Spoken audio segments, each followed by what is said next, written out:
Shamim fantastic একটা মানে last থেকে মনে হচ্ছিল যে বিদায় করতে পারবেন না পারার পরে নিশ্চয়ই অনেক আফসোস হয়েছে যে একটা ইনিংস পুরোটা রাইট। অবশ্যই ম্যাচ হেরে গেলে তো অবশ্যই আফসোসটা থাকে। সো আমি বিলিভ ছিল যে যতক্ষণ পর্যন্ত থাকবো আমি নিজের উপর বিশ্বাস ছিল। কোনো পার্টিকুলার বলারকে কি টার্গেট করছে আর কি কোন জায়গায় সঙ্গে পুরো ওভারগুলোকে আসলে ওইভাবে আমি চিন্তা করি নাই, কাউকে টার্গেট করিনি ওইভাবে। সো কারণ যেহেতু অনেক রান দরকার ছিল, সো আমি আমার স্ট্যান্ড ছিল আমি ওইটাই ট্রাই করছি, আমি সাকসেস হয়েছি। শামীম ভাই ওইটা চার ম্যাচে 4-6 গেছে ওটা সবচেয়ে বেশি মানে ভালো লেগেছিল কোনটা স্যাটিসফাইং ছিল সবচেয়ে বেশি? আসলে ভিডিও তো এখনও দেখি নাই, আমার মনে একটু দেখলে আর একটু ভালো মতো বলতে পারতাম।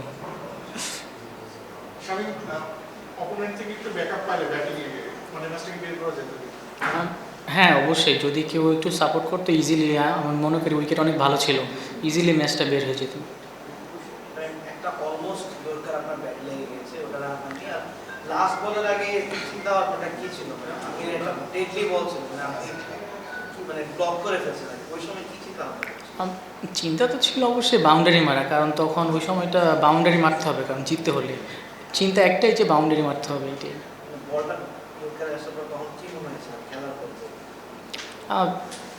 ভালো বল করে ফেলছে, এক্সট্রাঅর্ডিনারি বল করে ফেলছে, সো এটা আমার কিছু করার ছিল না।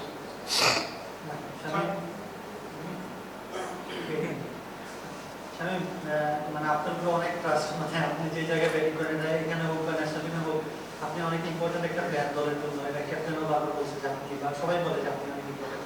মাঝখানে আপনার একটা পিরিয়ড ছিল যেটা একটু খারাপই গেছে, সাতটা ইনিংসের মানে 5টাই একবার শূন্য রান। সেই জায়গা থেকে যখন হঠাৎ করে আবার মানে এই সময়টা কিভাবে আপনি কাটিয়েছেন, আর এখন আপনি যখন একটা ইনিংস খেলেন নিশ্চয়ই এটা আত্মবিশ্বাস দিবে আপনাকে?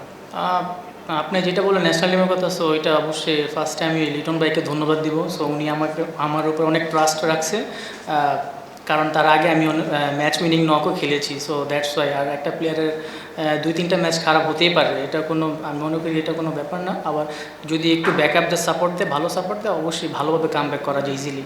স্পেসিফিকলি আপনি নিজে আপনার খারাপ সময়টাতে কি চিন্তা করেন যে এইসব কোনো বিষয় মাথায় নেবেন না, বা থাকেন এক একজনের এক রকম ব্যাপার থেকে, আপনার ক্ষেত্রে সেটা কেমন? অবশ্যই আমি ওরকম চিন্তা করি না, আমি আমার ফোকাসে ছিলাম, আমি প্র্যাকটিস করছি, আমি আমার মতো করেছিলাম, যেটা দরকার ছিল আমার ওইটাই আমি করছি। দুটা ম্যাচে ছিলেন না ন্যাশনাল টিমে, লাস্ট ম্যাচ জিতলেন। সামনে ওয়ার্ল্ড কাপের স্কোয়াড, আজকের ইনিংসটা কি আপনার কাছে মানে কি মনে হচ্ছে একটুখানি এগিয়ে দিল বাকিদের থেকে, মানে ওয়ার্ল্ড কাপের 15-এ থাকার জন্য? অবশ্যই ওইটা নিয়ে এখনও চিন্তা করি না। সো কারণ আমি এখন যেটা একটা ভালো টুর্নামেন্ট খেলতেছি, সো আমার ফোকাস এইখানে, আমি চাই যে এখানে ভালো করে একটা আমার ওয়ার্ল্ড কাপের জন্য যদি আমি চান্স পাই, ভালো একটা প্রিপারেশন হবে আমার জন্য। শামীম ভাই আপনি তো মানে আপনার নাটনে দেখেছি আপনি বোলিং ব্যাটিং অলরাউন্ডার ছিলেন আসলে, এখন কি বোলিংটা মাঝে মধ্যে মিস করেন?